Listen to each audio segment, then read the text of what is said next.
Hello বন্ধুরা, আবার চলে এসেছি নতুন একটা ট্রেলার রিভিউ নিয়ে, যেটা আজকে গতকাল রিলিজ হয়েছে অ্যাকচুয়ালি।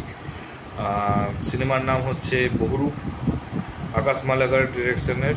এটাও দ্বিতীয় মুভি, কিন্তু বেসিক্যালি এত হাই ভোল্টেজ এবং পিওর কমার্শিয়াল মুভি হয়তো ফার্স্ট টাইম করছে এরা। এবং এই মুভিটার জনার হচ্ছে ড্রামা অ্যান্ড থ্রিলার।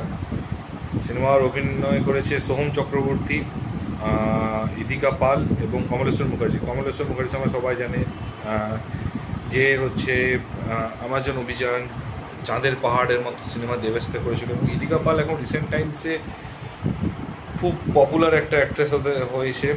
খাদানে আছে, আর রঘু ডাকাতে দেখা যাবে। মুভিটা রিলিজ হবে 29 আগস্ট। তো ট্রেলারের শুরুটা খুব সুন্দর ছিল, এবং ফার্স্টে যে লুকগুলো দেখানো হয়েছিল সবাই ভেবেছিল বহুরূপীর একটা প্রতিচ্ছবি দেখা যাবে। কিন্তু এটা ট্রেলার দেখে যেটা মনে হলো, এটা একটা রিভেঞ্জ স্টোরি, এবং এটা রিভেঞ্জ নেবে আইদার সোহম একজন খুব বড় অ্যাক্টর ছিল, এবং তার সাথে এমন কিছু ঘটনা ঘটে যেটাতে হচ্ছে তার সব কিছু শেষ হয়ে যায়, এবং তার জন্য সে হচ্ছে বিভিন্ন রূপ নিয়ে এক একজন মানুষকে খুন করে। তো সেই একটা সে একটা রিভেঞ্জ স্টোরি যাকে বলে। এবং আমার মনে হচ্ছে একটি ইউনিক লাগলো, কারণ রিভেঞ্জ স্টোরি ডিফারেন্ট অনেক রকম দেখেছি, বাট এটা একটু ডিফারেন্ট লেগেছে আমার পার্সোনালি। মনে হয় এবারে বাংলা সমস্ত ইন্ডাস্ট্রি যেটা করছে, ছোট ছোট মুভি যেগুলো হয়তো ভাবেওনি কখনো যে এত পরিমাণ ব্লকবাস্টার হিট দেবে, জাস্ট লাইক কান্তারা মতো মুভি, হয়তো এটা ইউনিক স্টোরি, হয়তো খুব ভালো যদি গল্প। আমার ট্রেলারের কার্ড খুব ভালো লেগেছে, এবং গল্পটাও পুরোপুরি রিভিল করেনি, যেটুকু মনে হয়েছে যে রিভেঞ্জের স্টোরি, তো এর বেশি কেউ কিছু বুঝতে পারেনি, এবং রোমান্টিকও হালকা থাকবে। তো এইসব মুভিগুলোকে যদি আমার মনে হয় হিন্দিটা ডাব করে একই দিনে প্যান ইন্ডিয়া রিলিজ দেওয়া যায়, হয়তো মুভিটা হয়তো প্রথম দিকে হয়তো প্রথম 12টা-13টা মুভি, হয়তো কিছু মুভি হয়তো হয়তো সেরকমভাবে মার্কেট করতে পারবে না, যেহেতু ফেস ভ্যালুটাকে চেনে না। কিন্তু আমার মনে হয় যে এই মুভিগুলো হচ্ছে একটু ওয়াইডভাবে রিলিজ করে এবং প্যান ইন্ডিয়া করাটা আমার মনে হয় প্ল্যানিং করা দরকার, যেটা জিদ্দা কিন্তু চেঙ্গিসে করেছিল, এবং সেই চেঙ্গিস কিন্তু যথেষ্ট সাফল্য পেয়েছিল, কারণ প্রথমবার মুভি করেছিল 1.5 CR। হয়তো এবার থেকে জিৎ হয়তো সেটা ট্রাই করবে, কারণ ও কিন্তু খাকিদা বেঙ্গল চ্যাপ্টারের পর কিন্তু যথেষ্ট পপুলার হয়ে গেছে, তো করবে। আই থিঙ্ক সোহমদেরও করা উচিত। এবং সোহমের লাস্ট মুভি ছিল প্রধান, আর প্রধান মুভির সময় সবাই জানে ব্লকবাস্টার হিট, এবং সোহমের অ্যাক্টিং নিয়ে কোনো কথাই না। আমি হয়তো আমার জীবনে প্রথম সিনেমা দেখা শুরু করেছি সোহমকে চাইল্ড অ্যাক্টার দেখে, যে জাস্ট লাইক সে হরলিক্স চেটে চেটে খাবো, একটু হরলিক্স দাও না।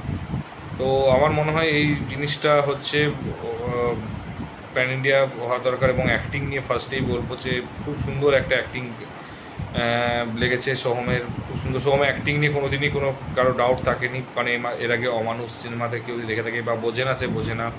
এই মুভিগুলো কেউ যদি সোহমের দেখে থাকে তাকে, তাহলে অ্যাটলিস্ট সোহমকে বোঝানোর দরকার নেই যে সে অ্যাক্টিং কতটা জানে। ইদিকা পাল হচ্ছে বাংলার এখন one of the best move যাকে বলা যায়। সে কিন্তু যথেষ্ট প্রচুর প্রজেক্ট একসাথে কাজ করছে, এবং এখানে হচ্ছে যে খুনগুলো করবে তার ডিরেকশন, এবং তার মেন লিডে থাকবে হচ্ছে কমলেশ্বর মুখার্জি। তো কমলেশ্বর মুখার্জি অ্যাক্টিং নিয়ে তো, মানে ডিরেকশন নিয়ে তো কোনো কথা না, অ্যাক্টিং নিয়েও কিন্তু ও কিন্তু যথেষ্ট ভালো আই থিঙ্ক লেগেছে। ডিটেকটিভ এর কাজ করেছে। তো দেখা যাক কতটা কী হয়। মুভিটা রিলিজ হচ্ছে নেক্সট উইকেই, তো চাপের কিছু নেই। আর মুভিটা বেরোলেই ফার্স্টে রিভিউ অবশ্যই ডেফিনেটলি দিয়ে দেওয়া হবে, এবং আশা করছি মুভিটা ভালো হবে। এবং আমার উচিত সোহমের ইমিডিয়েট কিছু ভাবা, যে এবারে যে মুভিগুলো বেরোবে একটু প্যান ইন্ডিয়া রিলিজ করা দরকার। তার কারণ যেহেতু সোহম যথেষ্ট ভালো মানের অ্যাক্টার, এবং আশা করছি স্টুডিও আই থিঙ্ক ভালো চুজ করবে। তো দেখা যাক। তো মুভিটার জন্য মুখিয়ে আছি, আর 9 দিন পর মুভিটা রিলিজ হবে, 8 দিন পর। তো মুভির রিভিউ অবশ্যই দেবো। ততক্ষণ পর্যন্ত ভালো থেকো। ভিডিওটা কেমন লাগলো, তোমাদের ট্রেলারটা কেমন লাগলো অবশ্যই কমেন্ট বক্সে জানিও। আর যদি কোনো রিভিউ বা কোনো গানের রিভিউ করতে হয়, বা ট্রেলার বা মুভি রিভিউ করতে হয়, অবশ্যই কমেন্ট বক্সে জানাবে।